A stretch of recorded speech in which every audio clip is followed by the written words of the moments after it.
Assalamualaikum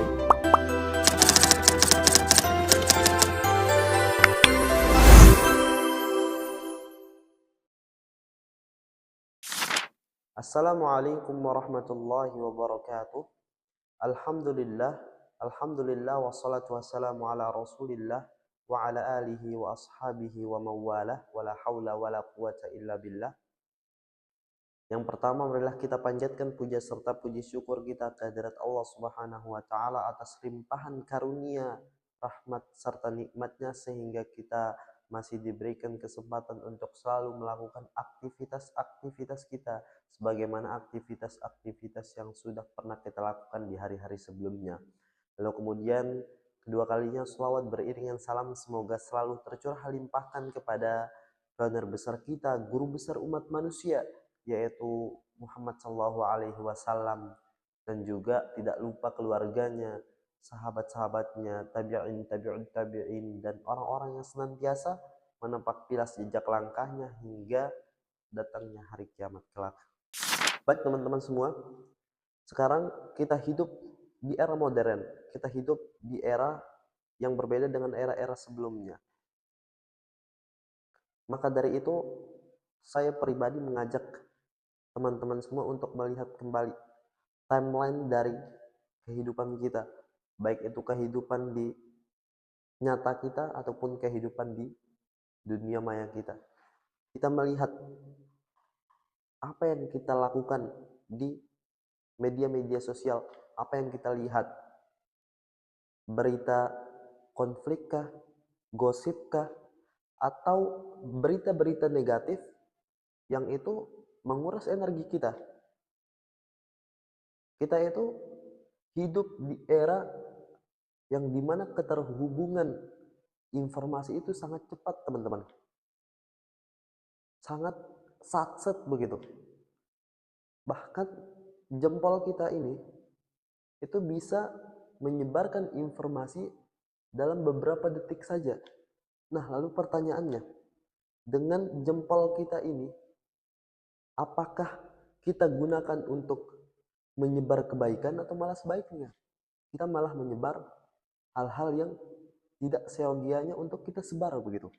Nah, maka pada kesempatan kali ini kita akan membahas peran esensial kita.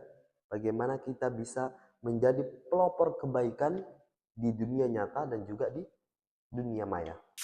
Nah, yang perlu teman-teman ketahui adalah bahwasanya Allah itu sudah memberikan kita sebuah visi yang dimana kita itu tidak hanya mensolehkan diri kita pribadi, tapi kita juga dituntut untuk mensolehkan orang-orang sekitar kita.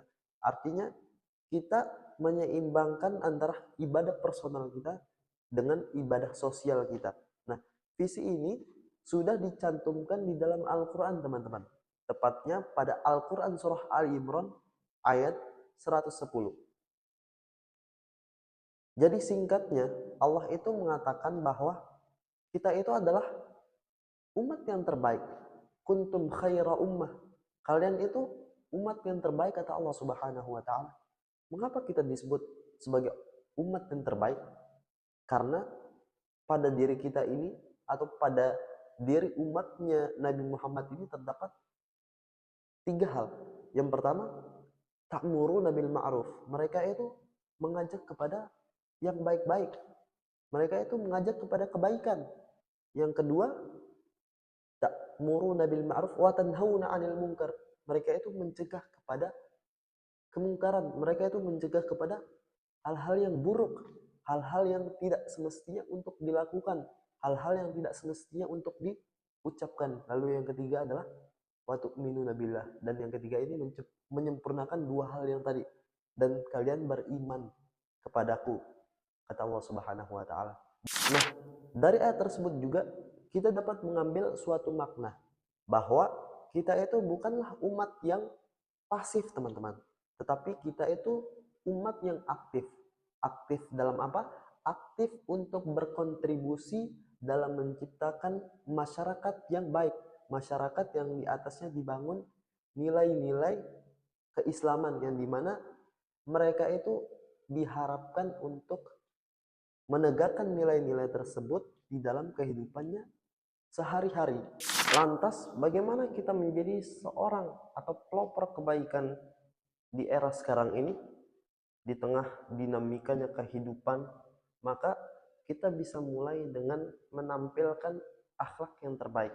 Misalnya dalam keluarga kita bisa melakukan hal-hal positif, menampilkan sopan santun kita ketika berbicara dengan orang-orang sekitar atau masyarakat-masyarakat yang kita temui, lalu mereka terpantik untuk melakukan hal-hal yang sama.